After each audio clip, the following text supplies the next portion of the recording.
আচ্ছা, আমরা তো ক্লাস আর অবজেক্টের একটু ডিটেইলস দেখতেছিলাম। এই লেকচার 2 কিন্তু এখন স্টার্ট হয়েছে, খেয়াল রাখবেন। আমরা হচ্ছে প্রতিদিন দুইটা করে লেকচার করব। তো এখন ক্লাস আর অবজেক্টের বেসিক্যালি দুটো ডিফারেন্স টাইপ। সো মোটামুটি আমাদের আইডিয়া চলে আসছে যে ক্লাস হচ্ছে একটা ডিজাইনিং প্যাটার্ন, যেটার মধ্যে আমি অবজেক্টে হচ্ছে ডিজাইন করি, আর এই ডিজাইনটাকে যখন আমি হচ্ছে একটা ভিজুয়াল রিপ্রেজেন্টেশনে নিয়ে আসি তখন এটাকে আমরা বলছি অবজেক্ট। আচ্ছা, যেটা বলছি এগুলো অলরেডি আমরা একটু দেখে আসছি, তারপর আরো একটু অ্যাড করব। Class is a template for creating objects in program. So template বলতে বোঝাচ্ছে ওই যে স্কেলেটনের কথা বলতেছি, সে একটা অর্গানাইজড বা একটা স্ট্রাকচার দিয়ে দেয়, যে স্ট্রাকচারে অবজেক্টে হচ্ছে ডিজাইন হবে, অর্থাৎ অবজেক্ট যে স্ট্রাকচারটা ফলো করবে ওইটা হচ্ছে আমাদের ক্লাস।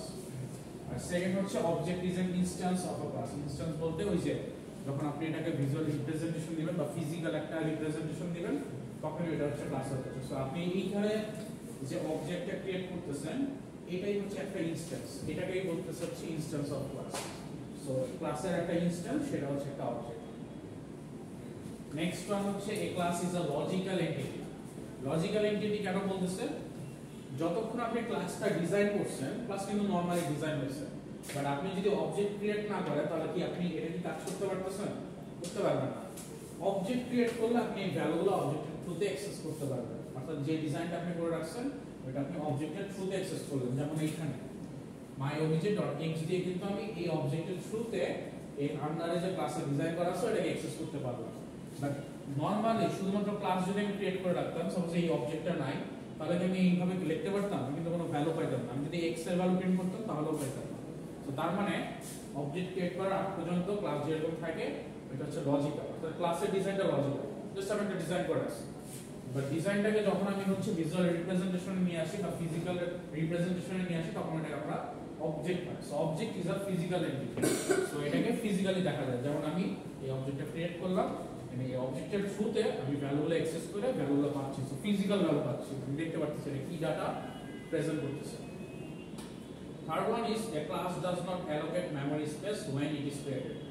সো যখন আপনি এই ক্লাসটা ডিজাইন করেন, এটা বলতেছে যে যখন আপনি এই ক্লাসটা ডিজাইন করতেছেন, ইন্টিজার অ্যাক্সেসিবল ফাইল লিখতেছেন, তখন সে কোনো মেমরি স্পেস RAM এ সেভ করে না। RAM তো বুঝতে পারেন এটা মেমরি। সো মেমরি কোনো স্পেস সে অ্যালোকেট করে না। যখন আপনি এই অবজেক্টটা ক্রিয়েট করেন তখনই হচ্ছে সে RAM এর মধ্যে একটা জায়গা নেয়, অর্থাৎ আপনি যখন একটা অবজেক্ট ক্রিয়েট করলেন সে অবজেক্টের নামে মেমরিতে এরকম একটা জায়গা নিয়ে নিচ্ছে।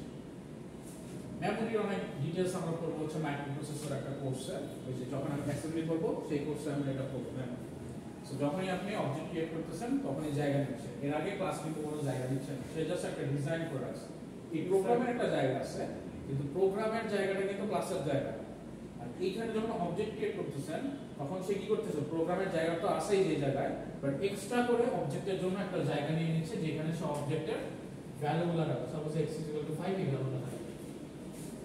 স্যার ক্লাস কোনো জায়গা কোনো রকম জায়গা দখল করে না, কোনো জায়গা দেয় না। না, ক্লাস নরমাল যে প্রোগ্রাম একটা লাইন রাখার জন্য যে জায়গা, দুইটা লাইন, এইরকম টাইপের জায়গা তো এটা প্রোগ্রামে থাকে। সো প্রোগ্রামের জায়গাটাই নরমাল।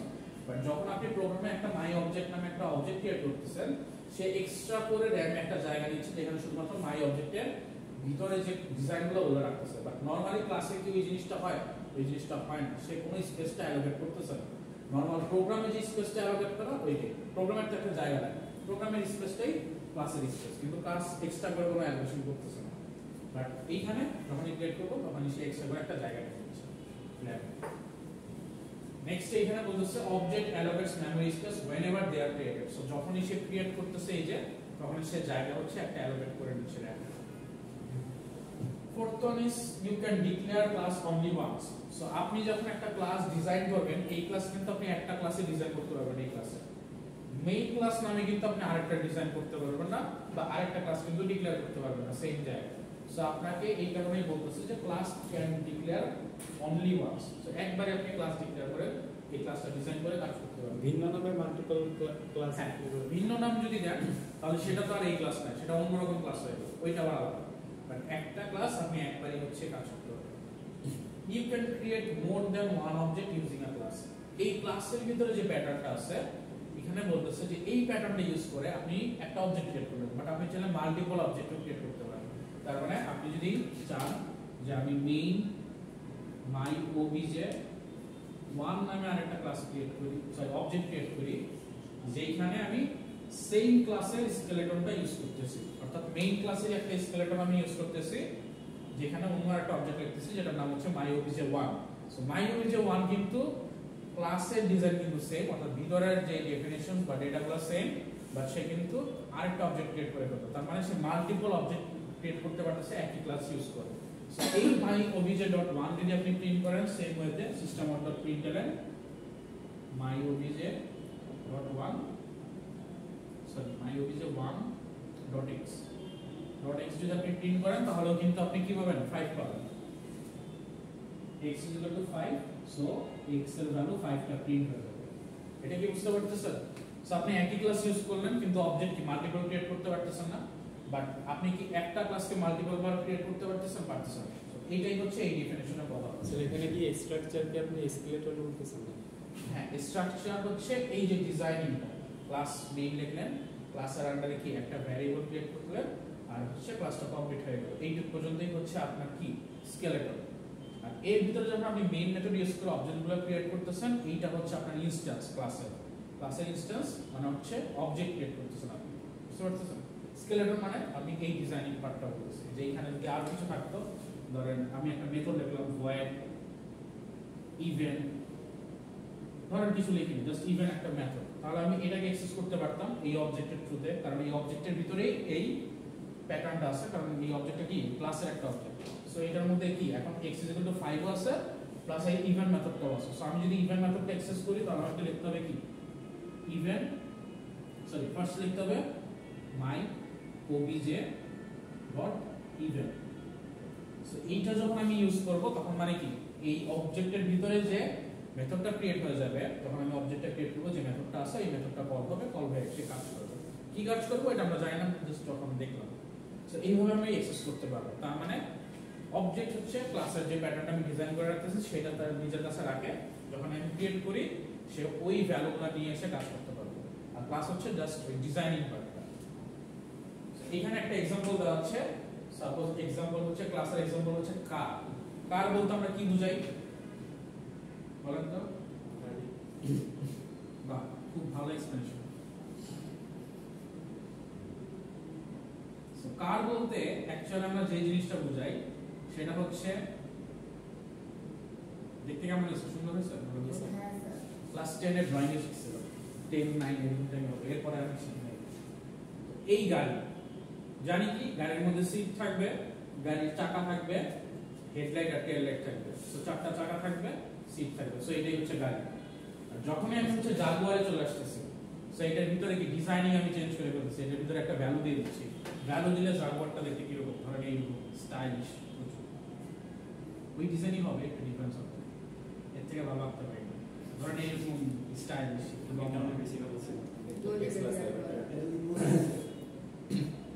ধরেন এইখানে হচ্ছে গিয়ে তার লাইট আছে অনেক সুন্দর সুন্দর, সো এই একটু ডিজাইন কি BMW এর থেকে ভালো পাই না। স্যার সামনে একটা লোগো দেওয়া ধরেন কয়টা টাকা এটা ভালো, স্যার সব গাড়িতে একরকমই হবে, যদি স্যার ফ্রন্ট ভিউ না দেখতে পারি। এইটা হচ্ছে টয়োটা গাড়ি, ধরেন এই টয়োটা গাড়ি দিলেন, আপনি এটা তো কেএনএক্স সামনের দিকে জাগুয়ার দিলেন, এটা দেখে টয়োটা আপনার মামা দিয়ে দিতেন। সো ধরেন এটা হচ্ছে টয়োটা গাড়ি, এটা হচ্ছে গিয়ে জাগুয়ার গাড়ি, এইটা জানি হচ্ছে গাড়ি। সো গাড়িটার মধ্যে কি থাকবে, চাকা টাকা থাকে, এগুলো আমরা জানি। বাট যখনই আমরা ডিফাইন করে দিচ্ছি এই গাড়ির ভ্যালুটা হচ্ছে গিয়ে এত, গাড়ির মধ্যে এতগুলো ভ্যারিয়েবল আছে, অর্থাৎ অবজেক্ট যখন আমি ক্রিয়েট করে ফেলতেছি তাকে আমি একটা নেম দিচ্ছি, তার একটা আলাদা ডেফিনেশন আছে। সো এই ডেফিনেশন ওয়াইজ সে হচ্ছে বোঝা যাচ্ছে। তারপরে আবার কি এইখানে একটা ডেফিনেশন ওয়াইজ সে হচ্ছে অন্যরকম হয়ে যাচ্ছে। বাট স্কেলেটন কিন্তু সেম, চাকা থাকবে, বসার সিট থাকবে, হেডলাইট টেল লাইট থাকবে, চাকা থাকবে, বসার সিট থাকবে, হেডলাইট টেল লাইট থাকবে, বাট তারা এক এক ভাবে প্রেজেন্ট করতেছে। সো এখানে ওই एग्जांपलটা বোঝানো হচ্ছে যে গাড়িটা হচ্ছে আমার স্কেলেটন, এটার মধ্যে এই জিনিসগুলো থাকবে, বাট যখন আমি জাগুয়ারে চলে আসবো এটা একরকম হবে, BMW একরকম হবে, টেসলা একরকম হবে। এখানে আমরা সবগুলোকে x = 5 এখন দেখতেছি, বাট যখন আমরা আরেকটু কাজ করব তখন দেখব যে এগুলোর মধ্যে অনেক ডিফারেন্সিয়েট পাই, আমরা সাধারণত এইভাবে রাখি না। লাস্ট ওয়ান বলতেছি কি ক্লাস জেনারেটস অবজেক্ট। সো ক্লাসের মধ্যে থেকে আমি অবজেক্ট জেনারেট করতে পারি, যেমন এখানে জেনারেট করলাম একটা অবজেক্ট, তারপর আরেকটা অবজেক্ট এরকম, object provide life to class. So object যদি না থাকে আলটিমেটলি ডিজাইনিং করার কোনো মানেই হয় না, কারণ ক্লাস তো নিজে কোনো কাজ করতে পারে না। যখনই অবজেক্ট ক্রিয়েট করবো, অবজেক্টটাকে কল দিব, অবজেক্টের থ্রুতে কোনো কিছু অ্যাক্সেস করবো, তখন আমি কাজ করতে পারি। সো আলটিমেটলি যদি অবজেক্ট না থাকে তাহলে ক্লাস বলতে কিছু নাই, আমি বুঝতেই পারবো না ক্লাসে কি আছে। সো মোটামুটি বোঝা গেল যে ক্লাস আর অবজেক্টের মধ্যে কি পার্থক্য। এইটারও আরো ইন ডিটেইলস আমরা হয়তো পরে আরেকটা স্লাইডে বলবো, ক্লাস আর অবজেক্টে মনে হয় আরেকটা স্লাইড আছে।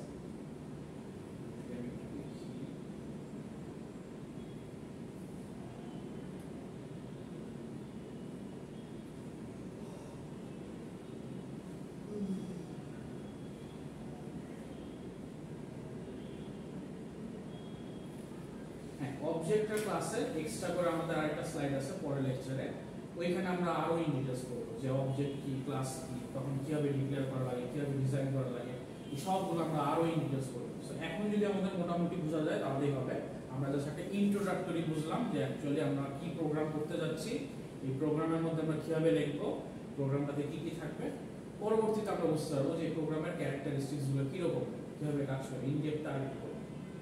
আজকে আরেকটু ঢুকি, সেটা হচ্ছে জাভা সম্পর্কিত আইডিয়া নিয়ে। আমরা অবজেক্ট ওরিয়েন্টেড তো বুঝলাম যে ক্লাস থাকবে, এইখানে হচ্ছে আমাদের অবজেক্ট ক্রিয়েট করে কাজ করতে হবে, এইটুকু আমরা বুঝে গেছি। আর এইগুলোর কিছু ডিফারেন্সিয়েশন আমরা বুঝে গেলাম। এখন আসি যে আমরা হচ্ছে এই অবজেক্টের একটা ল্যাঙ্গুয়েজ শিখতেছি, এটা হচ্ছে জাভা। জাভাটা লিখতে এইরকম, এটাই হচ্ছে অ্যাকচুয়ালি জাভা ল্যাঙ্গুয়েজ যেমন এরকম। বাট এরপরেও আরো অনেক ল্যাঙ্গুয়েজ আছে। আমরা পাইথন হচ্ছে object oriented language, C sharp object oriented, C plus plus সবগুলোই অবজেক্ট ওরিয়েন্টেড। বাট আমরা এই কোর্সে জাভা প্রোগ্রামিং ল্যাঙ্গুয়েজটাই শিখব। এখন ফার্স্ট আসি হোয়াট ইজ জাভা। সো আগে বলেন হোয়াট ইজ প্রোগ্রামিং, এটা কেউ দেখবেন না, বলেন প্রোগ্রামিং কি? অনেক তো বললেন জীবনে প্রোগ্রাম 6 মাস করে ফেলছেন না, 6 মাস 3 মাস 4 মাস যাই হোক, at least করছেন তো। সো হোয়াট ইজ প্রোগ্রামিং বলেন। অ্যালগরিদমের মাধ্যমে তোমার টাস্ক সম্পূর্ণ করা হবে। অ্যালগরিদম না থাকলে যদি টাস্ক সম্পূর্ণ হয় তাহলে ধরেন আমি তো এখানে ধরেন n = 10, n হচ্ছে প্রিন্ট করছি আর পরের লাইন যে প্রিন্ট করতেছেন এটা তো একটা অ্যালগরিদম। এটা কি অ্যালগরিদম? এটা কোন মেথড আছে প্রিন্ট করার? ইনবিল্ট না, এটা বাংলাতে করে দেখা যাবে কিছু একটা আছে। প্রিন্ট এফেক্ট ধরে বলতেছে আর ইনবিল্ট না, হ্যাঁ প্রিন্ট লিখতে তো হইছে ভিতরে। ওই কনসেপ্টে বলা যায় অ্যালগরিদমের মাধ্যমে। বাট অ্যালগরিদম কি জিনিস জানেন? ইনস্ট্রাকশন আর কি, step by step. Step by step instruction. So ultimately কি দাঁড়াচ্ছে? স্টেপ বাই স্টেপ কোন একটা ইনস্ট্রাকশন যেটা আপনি কমান্ড করে কমপ্লিট করতেছেন, ওইটাই অ্যাকচুয়ালি প্রোগ্রামিং, তাই তো? হ্যাঁ ওইটাই আর কি সেম জিনিস। Instruction to computer device to perform task. আমি কিছু ইনস্ট্রাকশন দিচ্ছি, ইনস্ট্রাকশন দিয়ে কমপ্লিট করে কোন একটা স্পেসিফিক কোন একটা টাস্ক কমপ্লিট করতেছি, এটাই হচ্ছে আমাদের বেসিক্যালি প্রোগ্রামিং। বাট এইখানে যে জিনিসটা অলরেডি বলে আসছি যে কম্পিউটার শুধুমাত্র কি বুঝতে পারে, 0 বা 1 বুঝতে পারে, আর কিছু বুঝতে পারে না। আমরা যখন লো লেভেল ল্যাঙ্গুয়েজটার কথা বলতেছিলাম তখন বলছিলাম 0 আর 1 বুঝে, এছাড়া বুঝে না। So we need to send the instruction in the form of 0 and 1। So 0 আর 1 পাঠাইতে হয়। বাট এর মধ্যে আমরা অনেক ক্রাইটেরিয়া দেখে ফেলছি অলরেডি, আমরা এটার অনেক পার্ট আমরা পড়ে ফেলছি, তারপর আমরা ক্লিয়ার করবো। সো আমরা কি 0 আর 1 লিখি না, অ্যাকচুয়ালি আমরা 0 1 লিখি না। সো আমরা অ্যাকচুয়ালি কি লিখি, তিনটা টাইপের হচ্ছে আমরা প্রোগ্রামিং ল্যাঙ্গুয়েজ লিখি। যেটা হচ্ছে লো লেভেল, যেটা বলছি ওইটাকে মেশিন ল্যাঙ্গুয়েজে বলা হয়, যেটা বলছে গতকালকে লো লেভেল আর মেশিন ল্যাঙ্গুয়েজ। দেন হচ্ছে অ্যাসেম্বলি প্রোগ্রামিং, আর লাস্ট ওয়ান হচ্ছে high level programming. So machine ল্যাঙ্গুয়েজটা কি ছিল, শুধুমাত্র বাইনারি ফরম্যাটে হচ্ছে ডাটাগুলো ইনস্ট্রাকশনগুলো সেট করা। সেটা একদম ইনিশিয়াল ফেজে যখন কোড শুরু হয়েছিল, যখন তুই শুধু 0 রং দিয়ে কোড লিখতো। হ্যাঁ এক্স্যাক্টলি, তখন আমরা শুধুমাত্র অন আর অফ, 0 1 বোঝা যাচ্ছে অন আর অফ, 0 আর 1, 0 দিয়ে অফ বোঝাইতো নরমালি। এটার মধ্যে আবার বারের ব্যাপার আছে, এটা আস্তে আস্তে বুঝবে। আর 1 দিয়ে হচ্ছে 1। সো এই দুইটা জিনিস দিয়ে আমরা বুঝতাম, যেমন সুইচের কাজ করে না, সুইচ কি 0 আর 1 এরকম। এই বাইনারি কম্পোনেন্টস এই ইনস্ট্রাকশন দিয়ে আমরা হচ্ছে কাজগুলো করতাম। কিন্তু তখন আমরা দেখলাম যে এই 0 1টা দেওয়া খুবই লেন্দি। যদি আমি 1000টা কমান্ড দিতে হয় তাহলে আমার 1000টা 0 1 এর একটা কম্বিনেশন দিতে হবে। মানে এর মধ্যে যে কোনো একটা যদি আমার মিস হয়ে যায় তার মানে হচ্ছে পুরো আউটপুট আমার উল্টাপাল্টা আসবে। সো এইটা ট্র্যাক করা খুবই, মানে বলতে গেলে খুবই কমপ্লেক্স ছিল। সো এই জন্য আমরা ইমপ্রুভ হয়ে চলে আসলাম কোথায়, অ্যাসেম্বলি প্রোগ্রামিং। অ্যাসেম্বলি প্রোগ্রামিং কি করে, same code instead of binary code. So binary কোডের জায়গায় কিছু একটা কোড দেয়, need assemble to convert to binary, but exactly ওই কাজটাই করে। সে কিন্তু আলটিমেটলি মেশিনকে বলতেছে যে এই কাজটা করো, মেশিন কিন্তু 0 1 ছাড়া কিছু বুঝে না। বাট আমি এটাকে ইজিয়ার করার জন্য একটা কনভার্টার ইউজ করলাম, কনভার্টার বানাইলাম। যেই কনভার্টারের কাজ হচ্ছে সেটাকে কনভার্ট করে 0 1 এ প্রেজেন্ট করবে।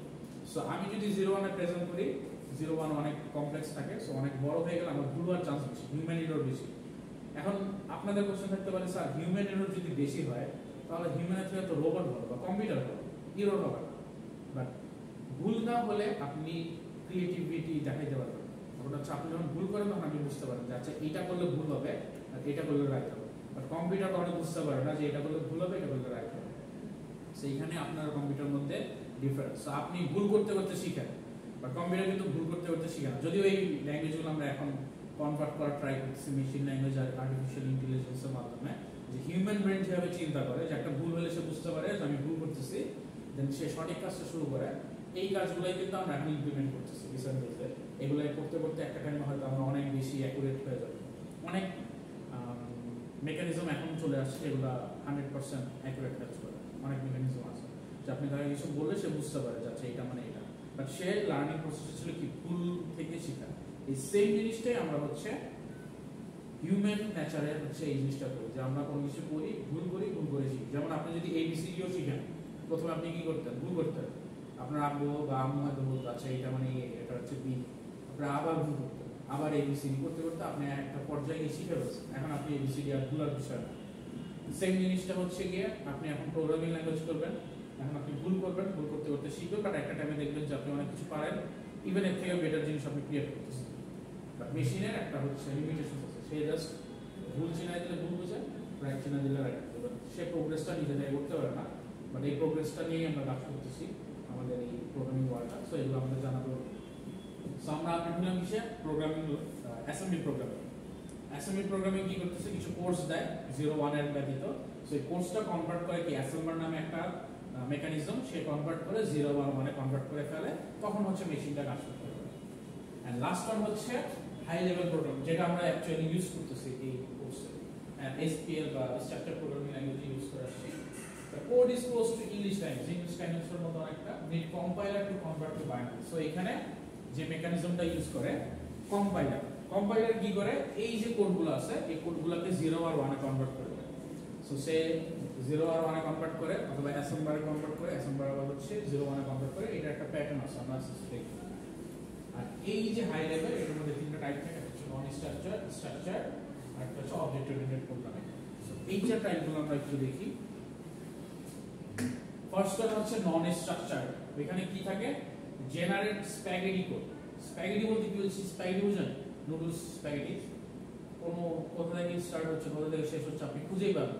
সো অনেকগুলো রুলস আপনি বুঝতে পারেন না যে আপনি স্টার্টিং করতে করবেন, এন্ডিং করতে করবেন। তো এটা অনেকটা ইয়ে।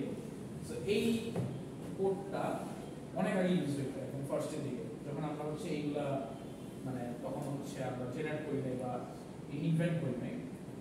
Sequential has to go to এই কমান্ডগুলো ইউজ করা লাগে। সো তাদের কোনো সিকোয়েন্স মেইনটেইন থাকতো না, বাট সে নিজে নিজে সিকোয়েন্স করে করা লাগতো। আর গো টু দিয়ে একটা জায়গা থেকে আরেকটা জাম্প করা লাগতো। এটা আপনারা হয়তো অনেক আগের কোডগুলোতে দেখবেন যে এক কোড থেকে আরেক কোডে জাম্প করতে গেলে আমরা এখানে সি তে জাস্ট ফাংশন লিখলে হয়ে যায়, বাট এখানে আমাদের কিছু কমান্ড ইউজ করা লাগতো। গো টু মেথডটা আপনি ইয়েতেও পাবেন, সিতেও পাবেন কিছু, কারণ এইগুলোর আপডেট ভার্সনই হচ্ছে হাই লেভেল ল্যাঙ্গুয়েজগুলো আসছে, মানে সি বা হচ্ছে অবজেক্ট ওরিয়েন্টেড, এগুলো থেকে কিন্তু আপডেট হয়ে আসছে। এটা আমরা আস্তে আস্তে দেখবো যে কিভাবে সি থেকে আপডেট হয়ে ওপি আসছে, এটাও দেখবো। স্যার নন স্ট্রাকচার্ড ল্যাঙ্গুয়েজকে এখন ব্যবহার করা হয় না, তেমন এখন আমি কোনো জায়গায় ব্যবহার করতে দেখি। এটা অনেক বেশি আনঅর্গানাইজ দেখে এটা ব্যবহার করা হয় না। অনেক আগে হয়তো ভিজুয়াল বেসিক বলেও আপনারা অনেক কিছু শুনতে পারেন, ওই টাইমটাতে যে বেসিক কোডটা ইউজ হতো অনেক আগে, বাট এখন তেমন একটা হয় না।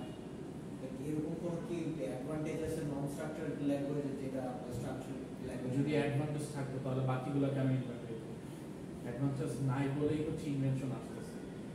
স্ট্রাকচারটা কেন অ্যাডভান্টেজ এখনো আছে? কারণ স্ট্রাকচারটা এখনো কিছু অ্যাডভান্টেজ আছে যেটা ওপি কে বিট করতে পারে, সেই জন্য হচ্ছে গিয়ে স্ট্রাকচারটা এখন ইউজ হয়। কিছু কিছু ক্রাইটেরিয়া স্ট্রাকচার ল্যাঙ্গুয়েজটা হচ্ছে ফাস্টার কাজ, এক্সিকিউশন টাইম, হ্যাঁ এক্সিকিউশন টাইম, যেখানে হচ্ছে গিয়ে ধরেন ওপিটা একটু বেশি টাইম লাগে। যখন আপনি এমন কিছু প্রসেস যাবেন যে প্রসেসগুলোতে আপনার খুব শর্টে কাজ কমপ্লিট হয়ে যায়, ওই কাজগুলোতে আপনি এসকিউএল বা যে সি প্রোগ্রামিং ল্যাঙ্গুয়েজগুলো আপনি ইউজ করলে দেখবেন যে আপনি খুব ফাস্ট রেজাল্ট পাচ্ছেন। আর অন দ্য আদার হ্যান্ড যদি আপনি জাভা ইউজ করেন দেখবেন যে অনেক স্লো আর টাইম লাগতেছে, মানে একটু টাইম কম লাগতেছে। বা যখন একটু বড় এক্সিকিউশন যাবে, বড় ডাটা নিয়ে কাজ করবেন, তখন আবার দেখবেন যে জাভা খুব ভালো কাজ করছে। সো এরকম ক্রাইটেরিয়া আছে অনেকগুলো। সো ক্রাইটেরিয়া কাজ করে। আর নন স্ট্রাকচার আমি এখন পর্যন্ত ক্লাস শুনি নাই কোথাও ইউজ করে, কোনো কোম্পানি বা কেউ ইউজ করে কোনো কাজ করতেছে আমি পর্যন্ত শুনি নাই, বাট হতে পারে। হয়তো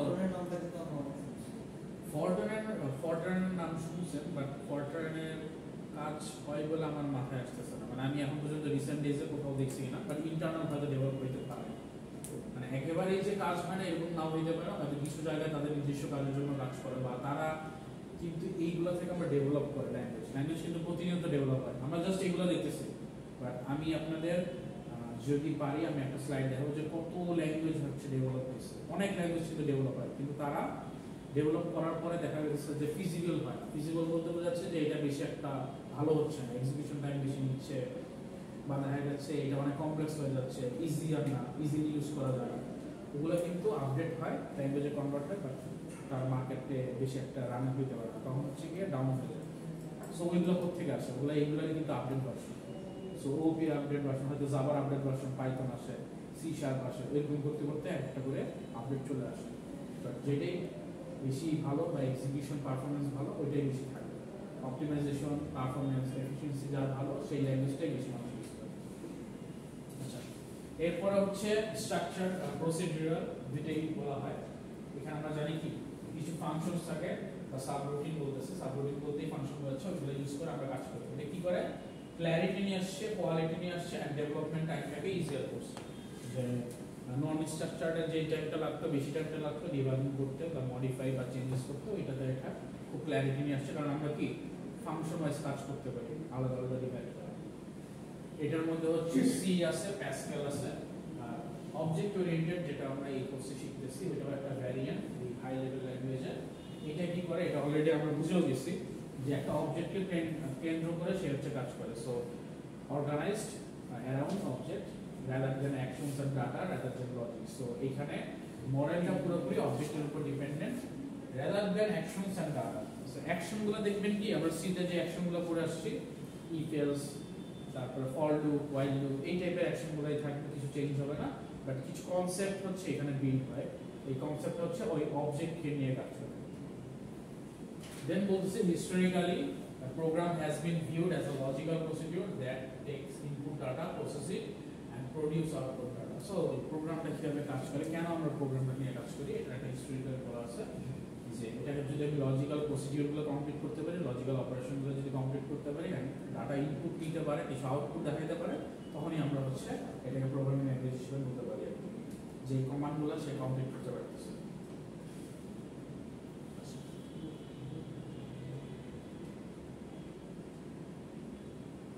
জাস্ট আজকে এই জাভার হিস্ট্রিটা দেখি, আর হিস্ট্রি দেখে আপনাদের একটা মজার ইন্টারেস্টিং একটা জিনিস দিব, যেটা হচ্ছে আপনাদের একটু হোমওয়ার্ক থাকবে। সো ওই হোমওয়ার্ক না, জাস্ট একটা জিনিস সার্চ করে বের করবেন যে এটা কেন হয়েছে। আচ্ছা, ফার্স্ট আছে ইন্ট্রোডাকশন টু জাভা। অলরেডি আপনারা জাভার একটু দেখেও ফেলছেন, সো ইন্ট্রোডাকশন করার তেমন কিছু মতো কিছু নাই। Java is the computer programming language that is use to build software. এটা আমরা জানি মোটামুটি যে সফটওয়্যার বিল্ড করার জন্য ইউজ হয়। Also an application development and deployment environment. এই জিনিসটা একটু খেয়াল করেন, জাভা দিয়ে আমরা একটা প্রোগ্রামিং ল্যাঙ্গুয়েজ যেটাতে আমরা সফটওয়্যার বিল্ড করতে পারি, আর জাভা নিজেই কিন্তু একটা ডেভেলপমেন্ট এরিয়া, অর্থাৎ সে একটা প্ল্যাটফর্ম, যে প্ল্যাটফর্মে আপনি কোডিং করে সফটওয়্যার ডেভেলপ করতে পারবেন। বুঝতে পারছেন? সো জাভা কিন্তু দুইটা জিনিস, একটা হচ্ছে সে এনভায়রনমেন্টও প্রোভাইড করতেছে, আর একটা হচ্ছে সে কি করতেছে, নিজে থেকে একটা প্রোগ্রামিং ল্যাঙ্গুয়েজ, দুইটা জিনিসই করতেছে। Helps us visualize the program in real life terms. So real life কিভাবে কাজ করে আমরা সফটওয়্যার বিল্ড করলে বুঝতে পারি। আরেকটা বলা হচ্ছে syntax of Java is similar to C and C++ based language. So C and C++ এর আপডেট ভার্সনই কিন্তু Java. সো এই যে বলতেছিলাম যে অনেক প্রোগ্রামিং ল্যাঙ্গুয়েজ নিয়ে কাজ হতে পারে, কারণ এগুলো প্রতিনিয়ত ডেভেলপ করার ট্রাই করছে। এখনো দেখবেন যে Java নিয়ে কাজ হচ্ছে, কোনো এক্সট্রাঅর্ডিনারি কোনো ডেভেলপমেন্ট করে কোনো প্রোগ্রামিং ল্যাঙ্গুয়েজ করা যায় কিনা, পাইথন নিয়েও কাজ হচ্ছে, মাঝখানে আরো কিছু ল্যাঙ্গুয়েজ দেখবেন, রুবি, তারপর হচ্ছে পিএইচপিটা আসলে একটু অন্য ক্যাটাগরি, বাট পিএইচপি অবজেক্ট ওরিয়েন্টেডের মতোই। বাট পিএইচপিটা হচ্ছে web programming language, direct code language না, অনেকগুলো ডিফারেন্সিয়েশন আছে প্রোগ্রামিং ল্যাঙ্গুয়েজে, বাট ওই টাইপের। সো পিএইচপি বলতে পারেন এই অবজেক্ট ওরিয়েন্টেডের হচ্ছে আপডেট ভার্সন। বলো স্যার যদি একজন চাইনিজ অথবা কোরিয়ান ও তো ইংলিশ জানে না, সো ও কি চাইনিজ এন্ড যদি সি অথবা জাভা ইউজ করতে চায় তাহলে কি ওর জন্য কি চাইনিজ কোনো ভার্সন আছে? না, এখন পর্যন্ত আমরা জানা কথা না। ওকে সি করতে হলে ওই আমরা English যেভাবে করতে ওইভাবে হবে। করতে হবে। হ্যাঁ, ওদের তো কিবোর্ডের মধ্যে ইংলিশ অ্যালফাবেটও থাকে না। ওটা আমি জানাই না, ওটা আমার মাথায় কথা। যাই হোক, ওরা হচ্ছে চাইনিজ যারা তাদেরকে ওইভাবে শিখতে হবে, কারণ চায়নার যারা প্রোগ্রাম করে বা রিসার্চ করে তারা কিন্তু ইংলিশেই করে। সো ওদের পেপারও কিন্তু ইংলিশেই পাবলিশ হয়। সো ইন্টারন্যাশনাল ল্যাঙ্গুয়েজ যেহেতু, সো আমরা ইংলিশটাই ফলো করতে হবে। যদি কখনো চেঞ্জ হয়ে যায়, এগুলো আবার অনেক টেম্পোরারি, এগুলো আপনারা আস্তে আস্তে বুঝবেন যে ল্যাঙ্গুয়েজ, তারপরে হচ্ছে ইন্টারন্যাশনাল কারেন্সি, এগুলো হচ্ছে টেম্পোরারি, এগুলো বেশি দিন থাকে না। ইন্টারন্যাশনাল ল্যাঙ্গুয়েজ তো ছোটবেলা থেকে দেখতেছি। আপনার ছোটবেলা বেশি দিন না, আমার ছোটবেলা বেশি দিন। একটা টাইমে ইন্টারন্যাশনাল ল্যাঙ্গুয়েজ বলতে কিছু ছিল না, একটা টাইমে কি ছিল, তখন হচ্ছে মানুষজন যে ইশারা ইঙ্গিতে বুঝে যেত। কারেন্সি কি ছিল, সোনার মুদ্রা বা চাল ডাল দিয়েও কানে হ্যাঁ, এরকম বস্তা বস্তা দিয়ে এক্সচেঞ্জ করতো। যেমন আপনারা কিছু মুভিজ দেখবেন, সুলতানি আমলের মুভিজ, এখানে কিন্তু কোনো ডলার টিলার কিছু ছিল না। মানে কি হতো, কেউ একজন হচ্ছে বাদাম দিতেছে, কেউ একজন চাল নিয়ে যাচ্ছে, কেউ একজন আটা দিচ্ছে, কেউ একজন। এই প্রবলেমটা সলভ করার জন্য এটা হয়তো কি প্রবলেম হতো যে অনেকে বলতেছে যে ভাই আমার এখন চাল দরকার, কিন্তু তোমার কাছে আছে চাল, বাট আমি যে চাল বিক্রেতা আমার কাছে আমার দরকার বাদাম, কারণ আমার বাদাম লাগবে, কিন্তু বাদামের লোকের চালের দরকার নেই, কারণ কি করবো আমি বাদাম নিব না। এই কারণে একটা নিউট্রাল একটা হচ্ছে কারেন্সি ক্রিয়েট করা হয়েছে, যে আমি যার কাছে চাল দরকার তার কাছে আমি চাল বিক্রি করবো, করে আমি একটা টাকা নিব, মানে একটা কারেন্সি নিব। এই কারেন্সিটা আমি যে কোনো জায়গায় ইউজ করতে পারবো, যে কোনো কিছু কেনা। স্যার ওইটার জন্য তো গোল্ডের ওইটা ইউজ করেছিলেন, ওইটা বাদ হলো কেন? গোল্ডেরটা মানে স্বর্ণ মুদ্রা এক্সচেঞ্জ হইতো যে, স্বর্ণমুদ্রা সবার কাছে থাকতো, স্বর্ণমুদ্রা ওইটাতে কারেন্সি বানাইছিল না? হ্যাঁ, ওইটা পরবর্তীতে কারেন্সি বানাচ্ছে, স্বর্ণমুদ্রা, তারপর রূপার মুদ্রা, এগুলা। বাট এইটা থেকে তখন হচ্ছে আপডেট করা হয়েছে এই কারণেই যেগুলো খুব এক্সপেন্সিভ হয়ে যেত। সো আপনি যদি আরেকটা হিস্ট্রি দেখেন, টাকার অনেক হিস্ট্রি আছে। এই স্বর্ণ মুদ্রাগুলো তখন হচ্ছে গিয়ে জাস্ট ওই প্রভাবশালী যারা সুলতান ছিলেন, তারপর নবাব ছিলেন, জমিদার ছিলেন, ওনাদের কাছে থাকতো। সো আমাদের মতো গরিব মানুষদের জন্য তখন কারেন্সিটা অত একটা অ্যাভেলেবল ছিল না। আমরা ছিলাম হচ্ছে ওই যে প্রোডাকশন লেভেলের প্রোডাকশন, আমাদের কাছে ওই যে মাল থাকতো, মাল বলতে প্রোডাক্টস থাকতো। আমি প্রোডাক্টস দিয়ে যখন কারেন্সি নিতে যাবো, তখন দেখা গেছে অনেক ক্ষেত্রেই ওই যেটা বলে হচ্ছে ন্যায্য মূল্যটা পাওয়া যেত না, এটার একটা ডিফারেন্সিয়েশন থাকতো। আর ওইগুলো অনেক এক্সপেন্সিভ, এটা এখনো এক্সপেন্সিভ। সোনাদের মানে স্বর্ণ যদি আপনি এখনো কিনতে যান, লাস্ট করেছিলাম কত, 1,40,000 না 30,000 টাকা, 40,000 টাকা 40-41 ন্যায্য মূল্য তো এখনো পায় না, টাকা আসার পর লাভ হলো কি? আপনি মনে করেন আপনার কাছে একটা স্বর্ণ মুদ্রা আছে, তার মানে এটার দাম কত, মিনিমাম 5 লাখ টাকা। আপনি 5 লাখ টাকা কি আমার নানির কাছে 100টা ছিল স্যার। সো আপনি তো ভাঙা দিবেন না, সো আপনাকে কি আরো ছোট ছোট নিতে হবে। কি বলে বুঝিনি? বললাম আমার নানির কাছে 100টা ছিল, ওটা স্বর্ণ মুদ্রা। হ্যাঁ, আমরা দুজন তো আমাদেরকে একটু বাড়তি আমি নিজেই পাইলাম না। বলে তোর মামারা নিয়ে যে কি খেলাধুলা করতো, মানে বিক্রি করে না কি করতো জানি না।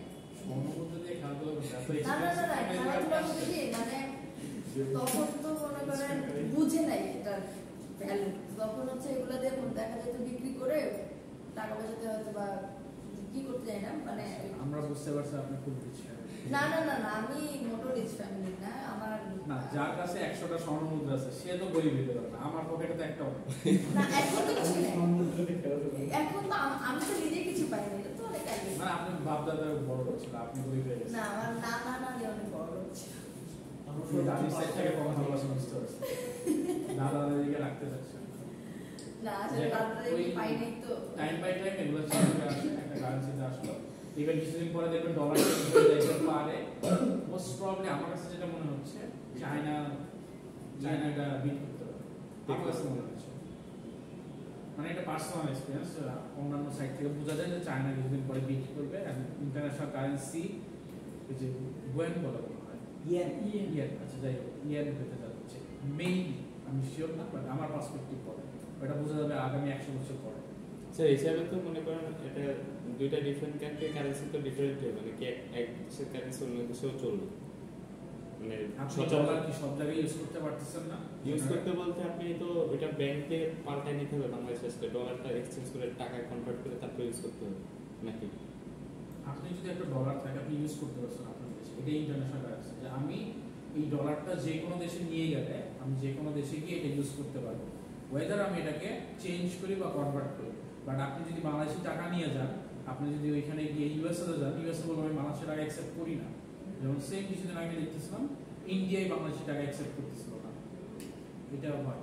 বাট আপনি যদি ডলার নিয়ে যান কি মানে এক্সচেঞ্জও করবে না নাকি? না, এক্সচেঞ্জ করবে না, কিছুই করবে না, আপনারা বাংলাদেশি টাকা নিবে।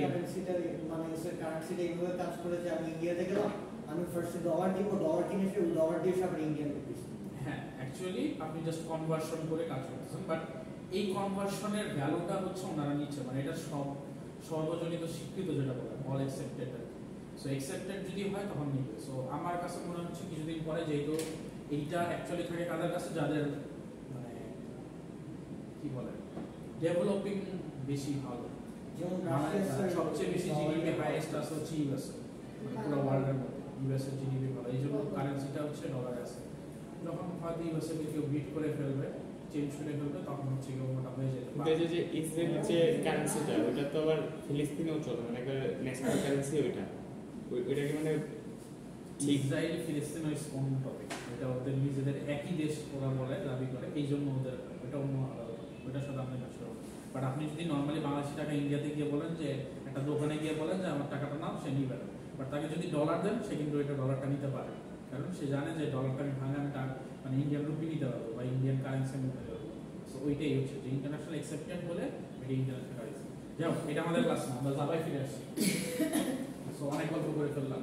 আচ্ছা, এখন যে জিনিসটা বলতেছি যে আমরা সি আর সি প্লাস প্লাসের আপডেট ভার্সন করে হচ্ছে জাভায় নিয়ে আসছি।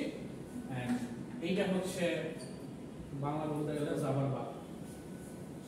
এই লোকটাই জেমস গজলিন, সে হচ্ছে এই জাভার ইনভেনশন করছে। এই লোকটার একটা ইন্টারেস্টিং স্টোরি আছে, সে জাভার নামকরণ কিভাবে করে বা জাভার কোন কোম্পানি থেকে আসে, এগুলো সব হিস্ট্রিটা আমরা অ্যাক্সেসে দেখবো। তো তার সম্পর্কে কি বলা আছে, এই লোকটা এখনো জীবিত আছে, লাস্ট পর্যন্ত আমি দেখতেছিলাম, এখনো মারা যায় না, এখনো জীবিত আছে। 1955 হচ্ছে তার জন্ম। তারপরে হচ্ছে সে একটা কোম্পানি আছে যার নাম হচ্ছে সান, আমরা একটু পরে দেখবো, ওইটার সাথে কাজ করে হচ্ছে সে এই জাভাটা ডেভেলপ করছে, যেটা হচ্ছে সি এন্ড সি প্লাস প্লাসের হচ্ছে advance version. So last time যেটা দেখতেছিলাম, এই যে সান মাইক্রোসিস্টেম যেটা কথা বলতেছিলাম, ওই কোম্পানির এখন হচ্ছে চিফ টেকনোলজি অফিসার হিসেবে ছিলেন, সিটিও যেটা বলি আমরা অনেক সময় শর্ট ফর্ম বলে বেশি চিনি। সো এটাতে ছিলেন, সেই হচ্ছে এই ডিজাইনিংটা করেন আর কি জাভার।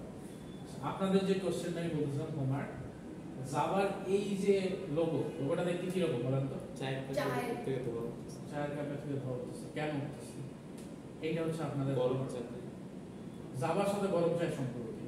জাভা তো প্রোগ্রামিং ল্যাঙ্গুয়েজ, গরম চায়ের কি সম্পর্ক? আপনাদের টাক্সের বাসায় গিয়ে সার্চ করবেন যে জাভার লোগো এবং গরম চায়ের মতো দেখতে কেমন। এটার কারণটা কি? উনি তো একা আবিষ্কার করেন, পুরো টিম ছিল, একজন কখনো কোনো কিছু করতে পারে না।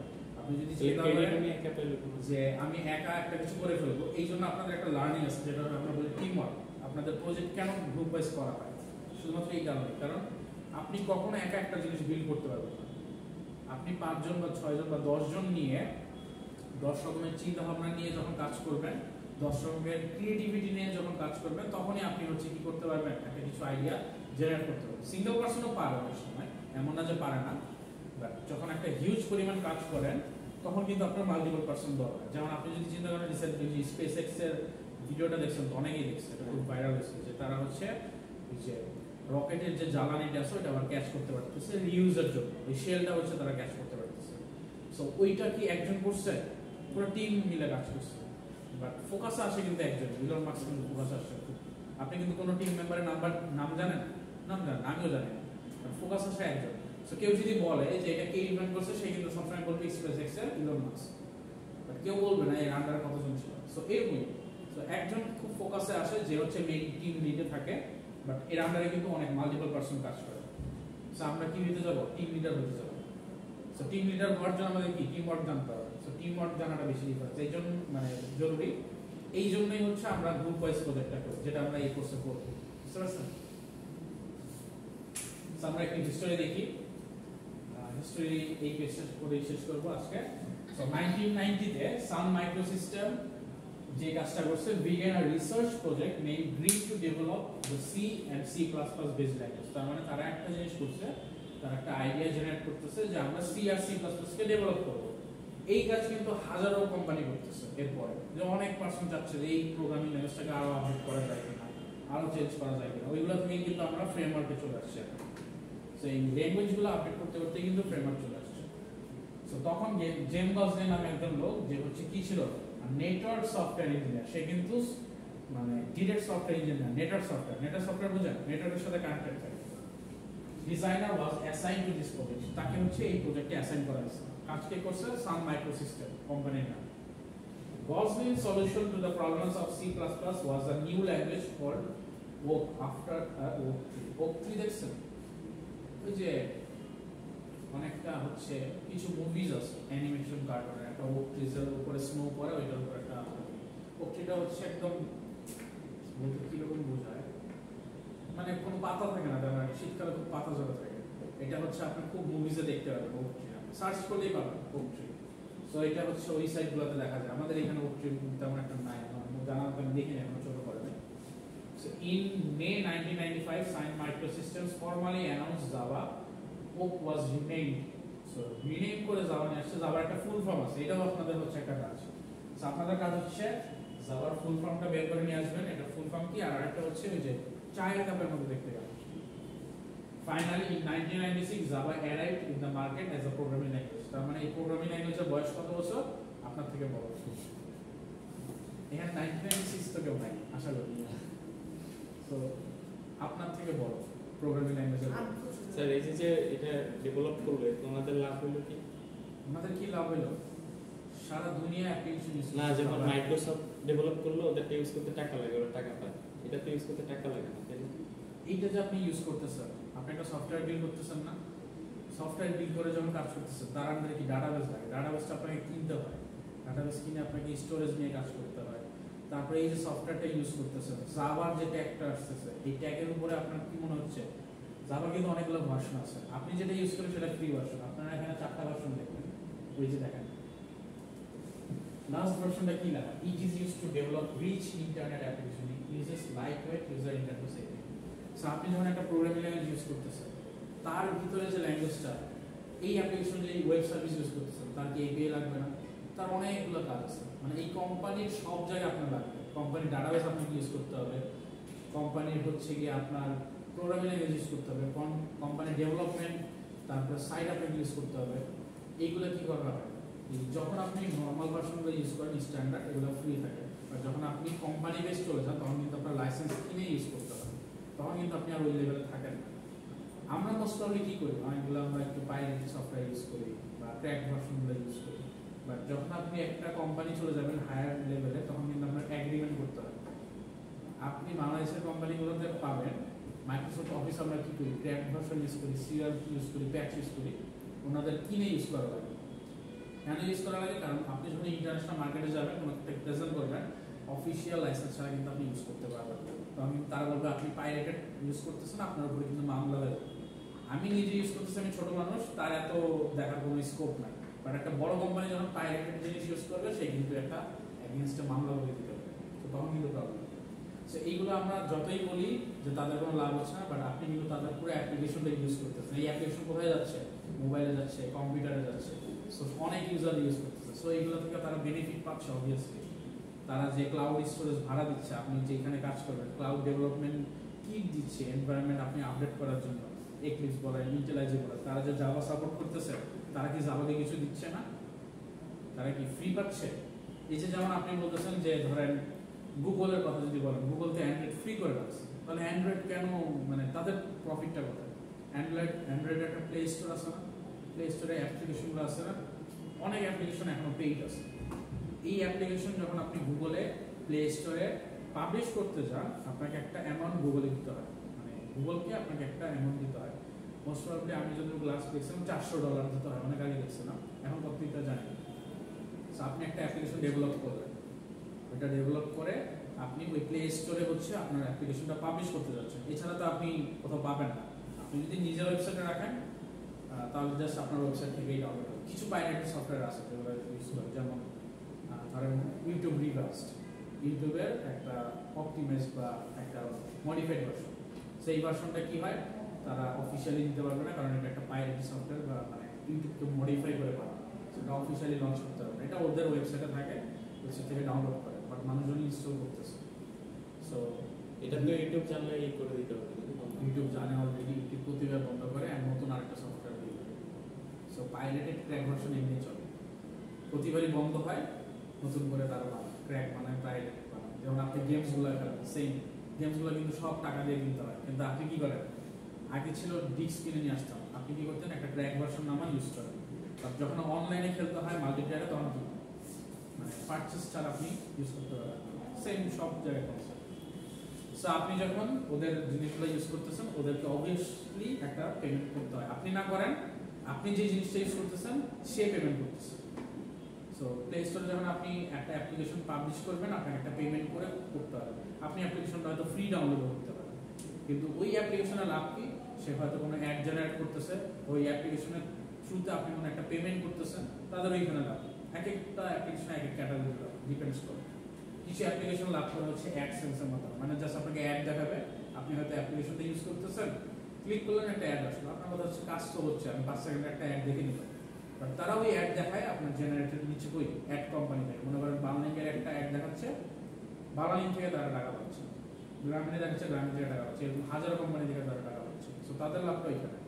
বাট আপনি অ্যাপটা ইউজ করতেছেন ফ্রি।